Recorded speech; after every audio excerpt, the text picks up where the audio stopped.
Do you have the need for speed? I do. So let's get into it.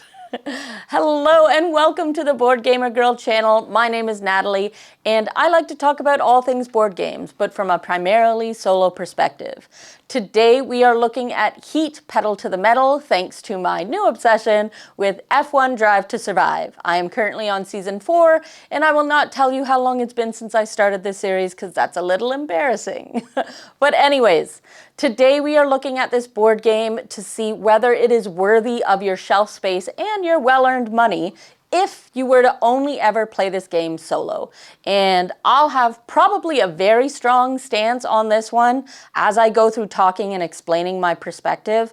But if you want to learn how to play, I have a full solo playthrough that you can look up and go through more of the nitty-gritty parts. But for this video, I'm just going to do a brief overhead of how the game plays, some of the mechanics, and especially a look at the solo mode. So, in Heat Pedal to the Metal, you are either choosing to play one race or a championship, which consists of all 4 different tracks from the base game. I will say that I'm only covering the base game of Heat Pedal to the Metal, but there are a few expansions out there that leads to new tracks, new cars, new modules, etc. But for the base game, you have 4 different boards of tracks, and each player will take a race car, a player mat, and a deck of cards. You will primarily be shuffling your deck and dealing yourself 7 cards at the beginning of every round, and choosing which gear you'll be headed in, which tells you how many cards you can play on your turn, and then playing that number of cards to add up to a certain value to move your car along the track. Sounds easy enough, but there are different things that you have to be aware of on the track. The number one thing being corners, as different corners have different speed values, and if you max out on that speed value and you can't play heat, then your car will spin out. And the map that I ended up to do my solo playthrough, as voted by my community on different platforms, including YouTube, told me to do the Great Britain map. If you want to see the dramatic end to that playthrough, you can check it out for yourself, but trust me, corners are a big deal in this game. Otherwise, the person who finishes the amount of laps that are required for that track map wins the game and ends up at the top of the podium. If you're doing the championship version, you'll be calculating how many points you get per map depending on your placement, which is a very nifty thing that also coincides with F1 in general. The game is based on 1960s F1 though. That is why I'm trying to wear as close to a racing type of gear that I can think of, and it's aged, so whatever. But that is the brief overview of the game. And now we'll talk about mostly the solo mode, which honestly, I don't care if I'm playing solo or multiplayer. I will only ever play this game with the Legendary expansion, because it is so smooth and so easy to use that I was not prepared for a racing game to play as well solo as this one has. And I will explain how this works. So, in the solo variant, the only thing you'll need is there is a player mat for the solo opponent, but you're really just using this deck of cards, and it is 1, 2, 3, 4, 5, 6, 7, 8, 9, 10 cards, and that's it. And you can play with every single car that is in the base game box when you're playing solo. That sounds like it would be an overwhelming amount of cards to have to deal with. But the only thing you have to do is flip one card and it'll tell you all of the movement for every single card, for every single car that is not yours, which is ridiculous. And it's got clear iconography, it's got the different colors of helmets to match with the different cars that you'll be moving, and it'll have different ways that you'll move the cars depending on where they are going into a turn. So there's something called the Legendary line. If a car is before that line, it'll move differently than moving after that line.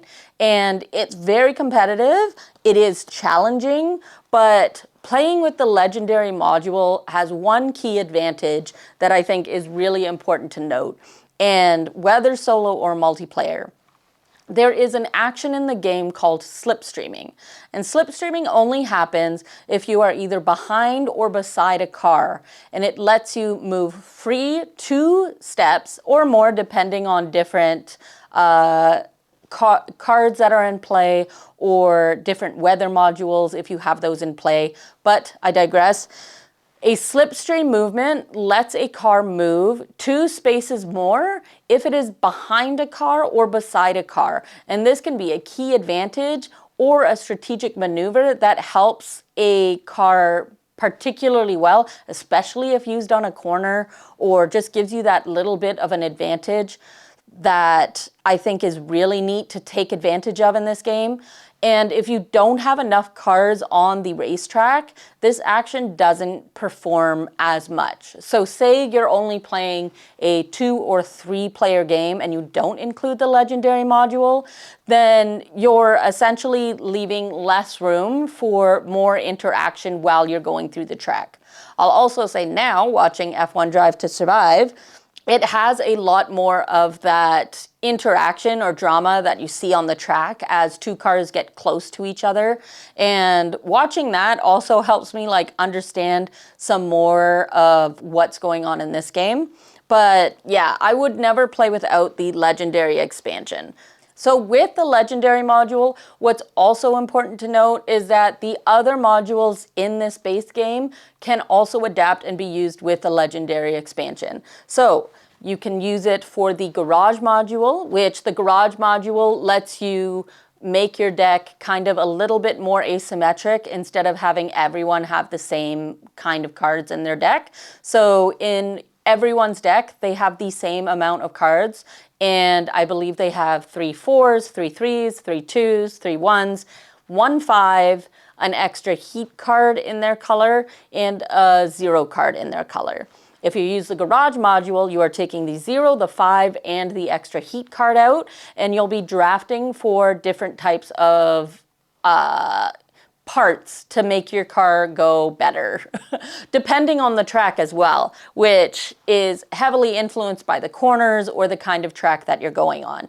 So it's also very thematic in the sense that the tires will help you go through turns better or improve the speed of that turn. So say you've got a turn of 3. If you're using a tire card, that could go up to a 4 turn, which lets you play higher cards to get through that turn without overheating in your engine.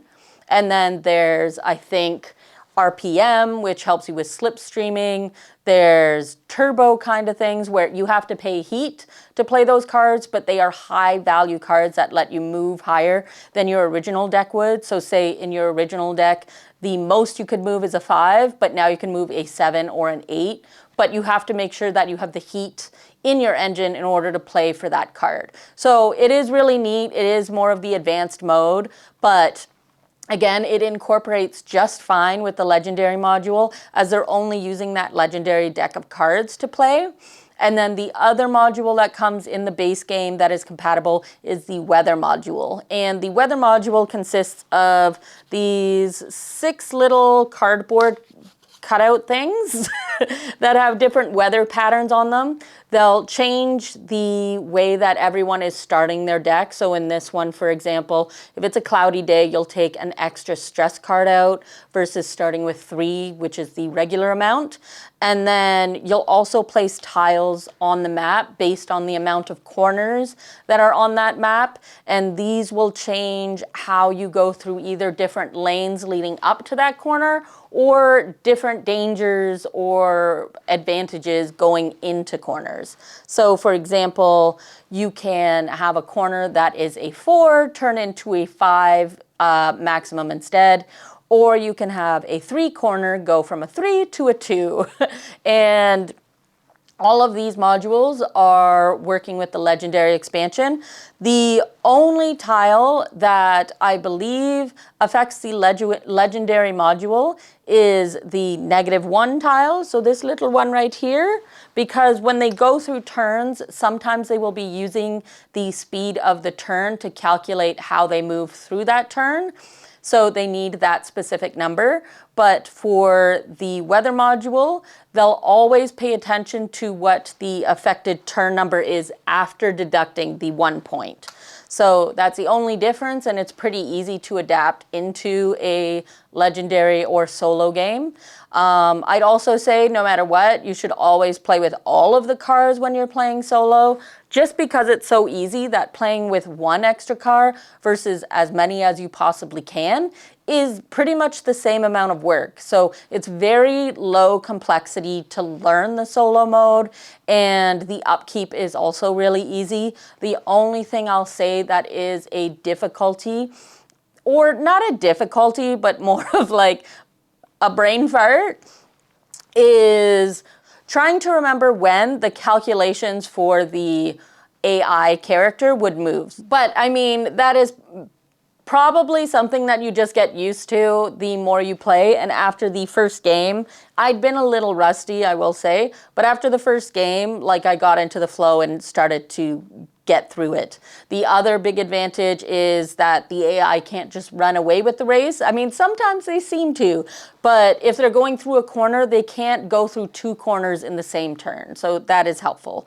So the last module that I'm going to talk about, which this one I'm not as sure about if I'd prefer it solo. So the championship model that I talked about earlier for a little bit, it lets you go through 4 races, and like an F1 season, you'll be calculating your points over the season of tracks. So you'll do each of the tracks once, and I think there's Great Britain, Italy, France, and the USA.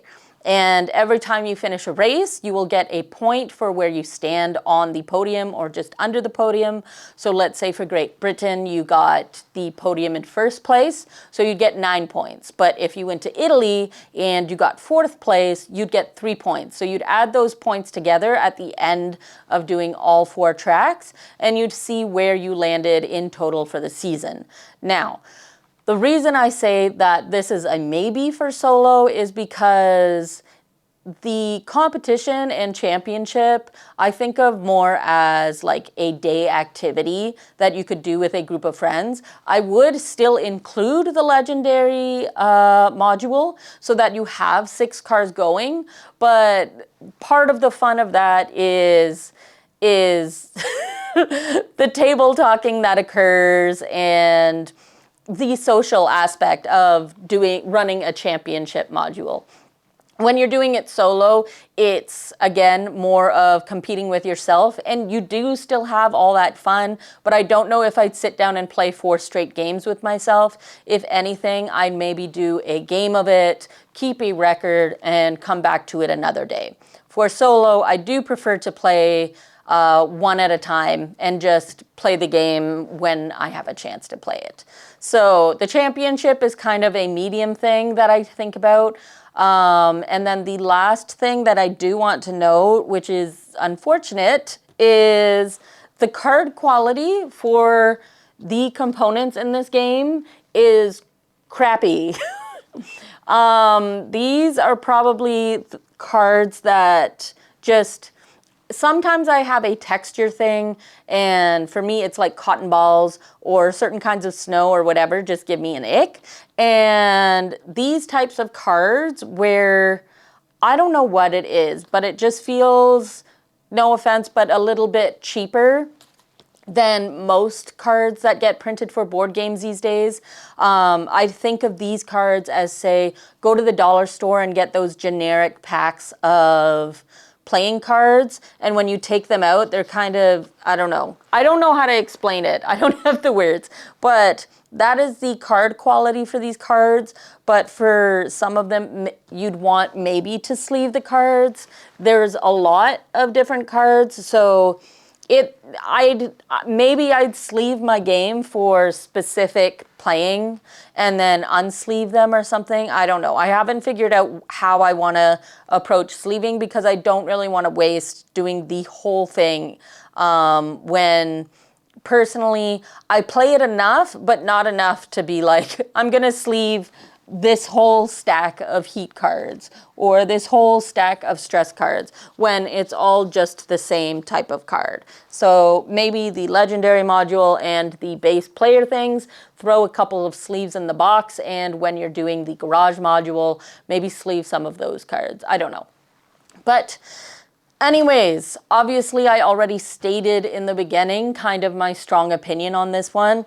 I will always play with the legendary module, no matter if I'm playing solo or not. But if I only ever played Heat Pedal to the Metal solo, is it worthy of your shelf space and your hard-earned money?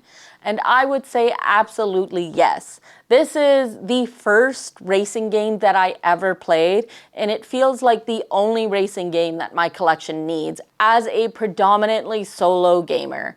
And I'm satisfied with the experience. Sometimes, like, you can go check out my playthrough and see how it plays for yourself, but it is exciting, but my playthrough, things got a little out of hand. And I played with the garage module and the weather module, so those also affected things. But yeah, anyways, otherwise, I haven't played any other racing games, so I don't have the comparison in best solo racing game. Right now, this is easily the top, but if you have any racing games that I should check out or that have solo modes that I should check out, leave them in the comments below. And otherwise, I hope you have a fantastic time doing life. I don't know. Goodbye!